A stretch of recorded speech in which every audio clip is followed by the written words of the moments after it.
शिंदे जी, परिणीति शिंदे जी। महोदय, मुझे आपने इस ऐतिहासिक दिन में अपनी बात रखने का अवसर दिया, मैं आपका तहे दिल से शुक्रिया अदा करती हूँ। मैं उस राज्य से हूँ जहाँ संत ज्ञानेश्वर, संत तुकाराम और संत रोहिदास जैसे अनेक संतों ने समाज को प्रेम और सद्भावना दी। दूसरी तरफ शिवाजी महाराज, संभाजी महाराज और शाहू महाराज जैसे शूरवीरों ने अपनी दूरदृष्टि से सामाजिक एकता और न्याय संगत समाज प्रणाली की स्थापना की।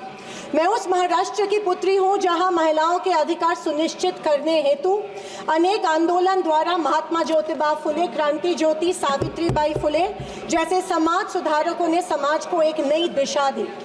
मैं उस महाराष्ट्र की बेटी हूँ जहाँ के महान सुपुत्र डॉक्टर बाबा साहेब अम्बेडकर जी ने इस देश को संविधान के रूप में एक सशक्त और न्याय संगत लोकतांत्रिक मूलाधार प्रदान किया। पर आज उसी महाराष्ट्र में बीजेपी के सरकार के शपथ विधि के बिल्कुल 5 दिन बाद उसी संविधान की प्रत की विटंबना की जाती है। मैं इस बात का निषेध करती हूँ। परभणी जिले में संविधान के प्रत की विटंबना की गई। संविधान के हीरक महोत्सव के उपलक्ष्य में जब मेरे विचार रखने का मौका मुझे मिला तो मैं ये ज़रूर कहूँगी कि संविधान सिर्फ एक किताब या नियमों की एक संगति सूची नहीं है, बल्कि मेरी जान है संविधान, मेरी पहचान है संविधान और इस देश की आत्मा है संविधान।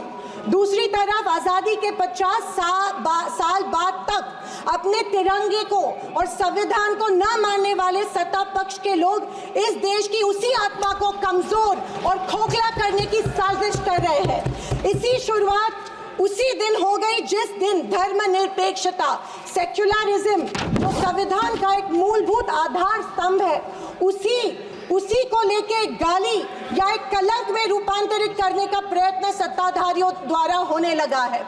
सेक्युलरिज्म को आज भी इस भारत देश की पहचान है, उसे सत्ताधारी पक्ष एक कमजोरी कर रहे हैं या एक बीमारी साबित करने की होड़ में लग गए हैं। संविधान की किसी भी चर्चा या बहस को ये लोग सिर्फ इमरजेंसी पर ले जाते हैं, पर ये भूल जाते हैं कि स्वर्गीय इंदिरा गांधी जी, हमारी पहली महिला पंतप्रधान इंदिरा गांधी जी ने उस वक्त के हालातों के मद्देनजर वो संवैधानिक कदम उठाए थे और उस दौरान हुए गलतियों की माफी भी देश के जनता से मांगी थी। और इतना ही नहीं, उनके विरोधियों ने गठित की गई कमेटी ने उन पर लगे सारे इल्जामों से उन्हें बारी कर दिया था। मैं आज इस सदन में पूछना चाहती हूँ मोदी सरकार से, सॉरी 400 पार का नारा फेल होने के बाद एनडीए सरकार से पूछना चाहती हूँ, आप मणिपुर पर देश की जनता से माफी कब मांगोगे? आप किसान आंदोलन में शहीद हुए 700 से अधिक किसानों के परिवारों की माफी कब मांगोगे? नोटबंदी के चलते हजारों लोगों के परिवार और छोटे कारोबार बंद हुए, उसके लिए माफी कब मांगोगे? हाथरस के लिए, उन्नाव के लिए आप माफी कब मांगोगे? आए दिन महिलाओं पर हो रहे अत्याचारों के लिए माफी कब मांगोगे? जो बदलापुर में मासूम बच्चों के ऊपर मोलेस्टेशन हुआ, उसके लिए आप कब माफी मांगोगे? जेल में बैठकर अपराधी मर्डर प्लॉट संरक्षण दे रहे हैं, उसके लिए आप कब माफी मांगोगे? खैर, ये इनकी हिस्ट्री रही है या इनके डीएनए में है कि माफी सिर्फ खुद को बचाने के लिए अथॉरिटी में बैठे लोगों से मांगते हैं, आम जनता से ये माफी नहीं मांगते हैं। सत्ताधारी पक्ष के संविधान पर दिए गए भाषण सुनकर हंसी आ रही थी और अचरज भी हो रहा था, क्योंकि जो लोग इस देश में संविधान स्थापित होने के बाद हर पल संविधान को कोसते रहते हैं और हमेशा इस संविधान के विरोधी रहे हैं, उन्हीं को आज संविधान के गुणगान करते देख मन में प्रसन्नता हो रही है और संविधान के प्रति मेरी निष्ठा द्विगुणित हो रही है, क्योंकि ये एहसास हो रहा था कितने ही पहाड़ बना लो, सच के आगे आखिर झुकना ही पड़ता है। तिरंगा को माना नहीं था।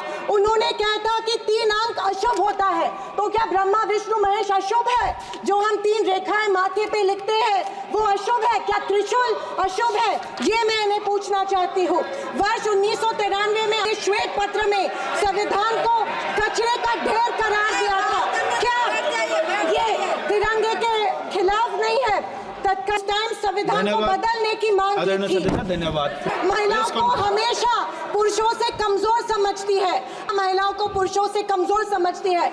ये अफसोस होता है कि उनके ट्विटर हैंडल फॉलो करते हैं जो महिलाओं को गंदी गंदी गालियां देते हैं। इस बात का अफसोस होता है कि प्रधानमंत्री देश के Mr. प्रधानमंत्री please ये conclude. करते हैं। Please conclude. जनवरी 26 2001 में इन्होंने तिरंगा माना और इतने सालों बाद तिरंगे को नागपुर में होस्ट किया। अध्यक्ष महोदय, मैं 2024 के लोकसभा इलेक्शन के बाद इन्हें एहसास हुआ कि संविधान को ज्यादा छेड़ेंगे तो सत्ता हाथ से निकल सकती है, इसीलिए अचानक संविधान के प्रति इनको प्यार उमड़ने लगा।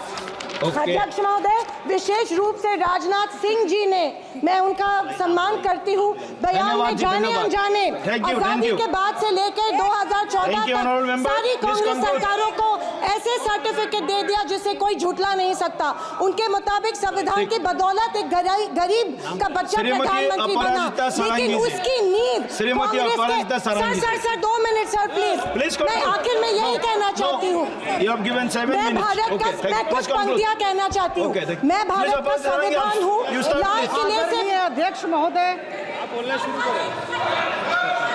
हिंदी की एक प्रसिद्ध कविता की कुछ पंक्तियों से। एक सेकंड, मैं भारत का संविधान हूँ, लाल किले से बोल रहा हूँ। मैंने तो समता सौंपी थी, तुमने फर्क व्यवस्था कर दी। मैंने न्याय व्यवस्था दी थी, तुमने नर्क व्यवस्था कर दी। हर मंजिल ठहरी कर डाली, गंगा भी मैली कर डाली। न्याय व्यवस्था भी रोती है, गुंडों के घर में सोती है। गांधी को गाली मिलती है, डाकू को ताली मिलती है। क्या आपराधिक चलन हुआ है? आदरणीय अध्यक्ष महोदय,